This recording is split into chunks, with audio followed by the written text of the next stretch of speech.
जय हिंद दोस्तों, हम देख रहे हैं कि भारत सरकार बहुत सारे परिवर्तन ला रही है एग्जिस्टिंग कानूनों में। और कानूनों में जो परिवर्तन ला रही है उसके पीछे इकोनॉमिक रिफॉर्म्स का जो विजन है, जो कि आवश्यक है किसी भी इकोनॉमी को आगे बढ़ाने के लिए, उसी मद्देनज़र काम हो रहा है। और अब जब जैसे जैसे 5 दिन की जो वित्त मंत्री की प्रेस कॉन्फ्रेंस हुई, उनको जैसे जैसे हम अध्ययन करते जा रहे हैं, कुछ कुछ तथ्यों को सामने लाते जा रहे हैं, जो जिसको कहते हैं डिटेल्ड एनालिसिस के बाद। और जो 5वें दिन की प्रेस वार्ता थी, उसमें से एक बिंदु मैंने पकड़ा जो कि सरकार किस तरफ सोच रही है और किस दिशा में आगे बढ़ रही है, वो थोड़ा उस पर रिसर्च किया। वह रिसर्च आपके सामने लेकर आ रहा हूँ कि भारत सरकार वर्तमान में कंपनीज एक्ट में व्यापक बदलाव करना चाहती है।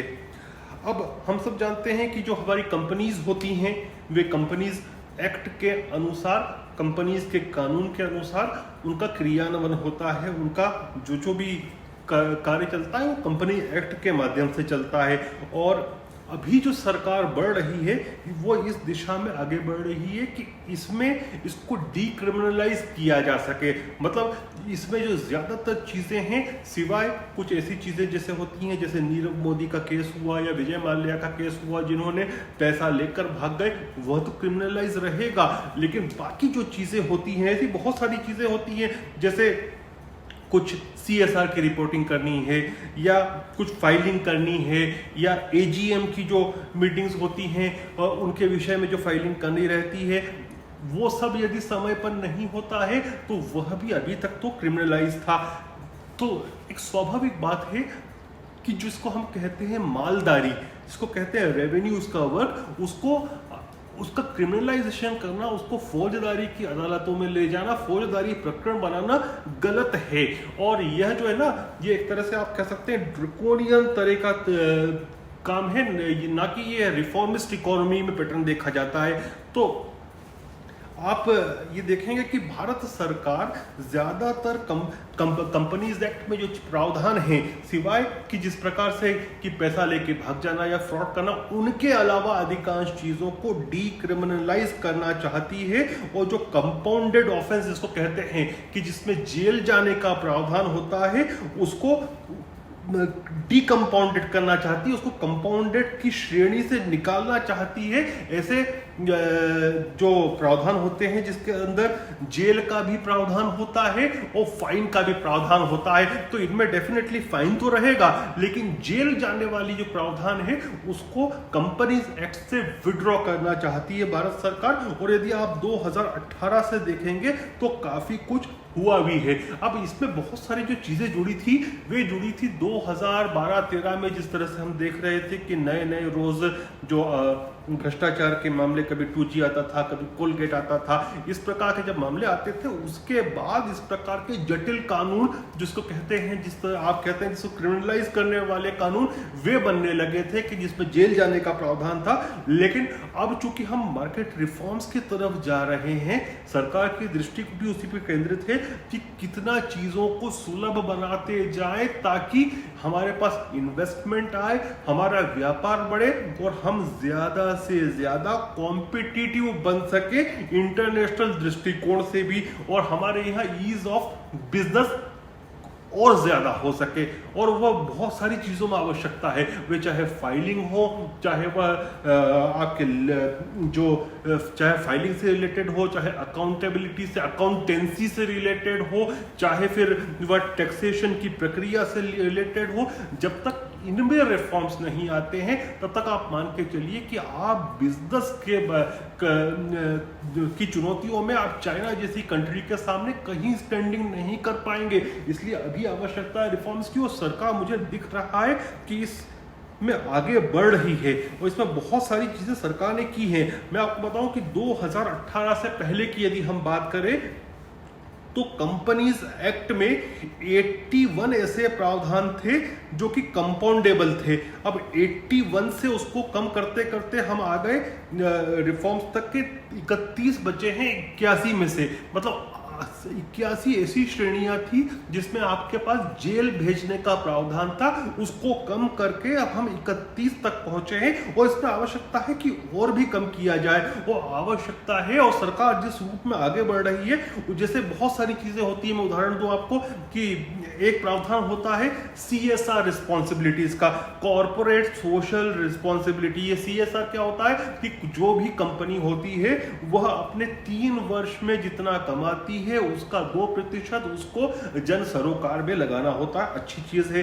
जन सरोकार में जैसे वो चाहे एजुकेशन में लगाए, चाहे हेल्थ के सेक्टर में लगाए, इस प्रकार के कृत्यों में जिससे जन सामान्य का, समाज का उत्थान हो सके, उद्धार हो सके, उसमें लगाना उसके लिए अनिवार्य होता है। लेकिन अभी तक ये था कि यदि इसकी रिपोर्ट फाइलिंग में वो डिले करते हैं तो उसमें भी वो NCLT जो ट्रिब्यूनल है कॉर्पोरेट के लिए, उस ट्रिब्यूनल में जाने तक का प्रावधान था। अब ट्रिब्यूनल को आप समझिए कि कोई भी ट्रिब्यूनल होता है तो it works like a legal system और कोर्ट की तरह काम करता है। तो जब कोर्ट की तरह काम करता है तो उसकी प्रोसीडिंग्स भी उसी प्रकार की होती है। अब सरकार क्या कर रही है कि ज्यादातर चीजों को जो national company law tribunal NCLT में हुआ करते थे उसको उठा के शिफ्ट कर रही है रजिस्ट्रार ऑफ कंपनी में। रजिस्ट्रार ऑफ कंपनी किस में आता है? ये आता है मिनिस्ट्री ऑफ कॉर्पोरेट अफेयर्स की तरह में। तो जो चीज कॉर्पोरेट की है, जो कमर्शियल चीज है, जो मालदारी की है, आप उसको फौजदारी के प्रकरण की तरह कैसे डील कर सकते हैं? और यदि आप डील करेंगे तो आपको धंधा व्यापार करने में आपकी competition, rate of competition definitely come हो जाता है। और इसी को दृष्टिगत रखते हुए यह रिफॉर्म्स हो रहे हैं। हमने कुछ सूची बनाई है कि कितना कितना कहां रिफॉर्म्स हुआ है। देखिए 2018 से पहले जो कंपाउंडेबल थे, जो जिन जिन चीजों के ऊपर जेल जाने का प्रावधान था, उनकी संख्या थी 81। और आज की तारीख में यदि हम देखें तो वे कंपाउंडेबल कम करते करते उसको हमने कर दिया है 2019 में किया था 35, और अभी जो नए रिफॉर्म्स ला रही है सरकार उसको लेकर आ रही है लगभग 18 तक। तो हमने जो जेल वाले प्रावधान थे उसको ग्रेजुअली कम किया 2018 से लेकर अभी तक। पहले जो था 81 था, 81 से उसको 35 पे लाए और 35 से उसको 18 पर ले आए।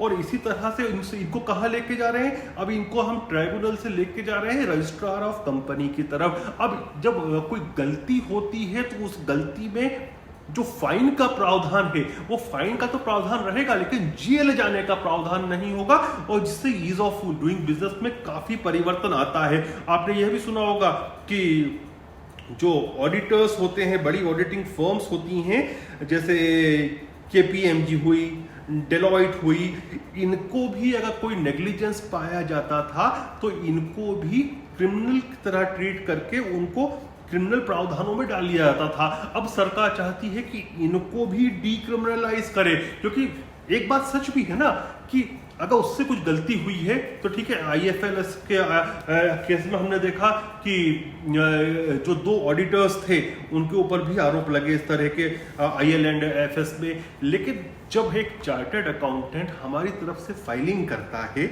और उसमें यदि उससे सच में गलती हो जाती है, मैनुअल मिस्टेक होती है, तो वो क्रिमिनलाइज नहीं होता है।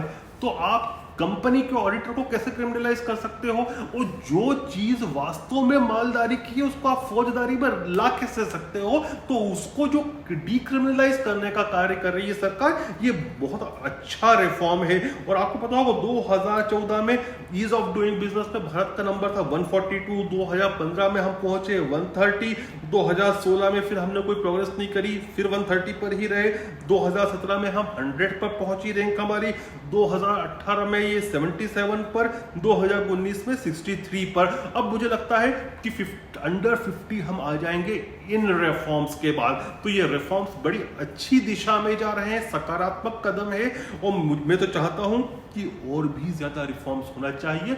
देखिए इवन पेपर वर्क को और ऑनलाइन वर्क को जितना आसान किया जाएगा उतना ईज ऑफ डूइंग बिजनेस होगा।